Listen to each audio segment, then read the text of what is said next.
আর সামনেই রয়েছে কিন্তু এশিয়া কাপ। আর এশিয়া কাপ নিয়ে আমরা প্রত্যেকেই সমান পরিমাণে এক্সাইটেড।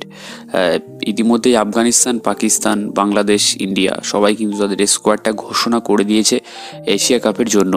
ওই ট্রফিটার জন্যই কিন্তু লড়াই করবে প্রত্যেকটা টিম। তবে এই মুহূর্তে টিম ইন্ডিয়ার ফ্যানদের জন্য একটু হলেও খারাপ খবর যে শ্রেয়াস আইয়ারকে সিলেক্ট করা হয়নি।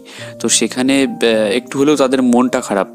যাই হোক, তবে আজকের এই ভিডিওটা একটু অন্যরকম হতে চলেছে।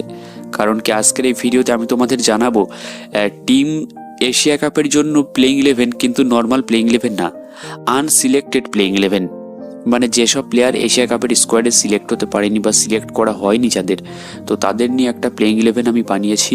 তো প্লেইং 11টা কেমন হয় অবশ্যই কিন্তু কমেন্টে জানিও। সুতরাং চলো তাহলে ভিডিওটা শুরুই করা যাক। প্লেইং 11টা দেখেই নি আগে। ইয়াশাসপি জয়সওয়াল, ঋতুরাজ গায়কোয়াড় এরা থাকবে ওপেনিংয়ে।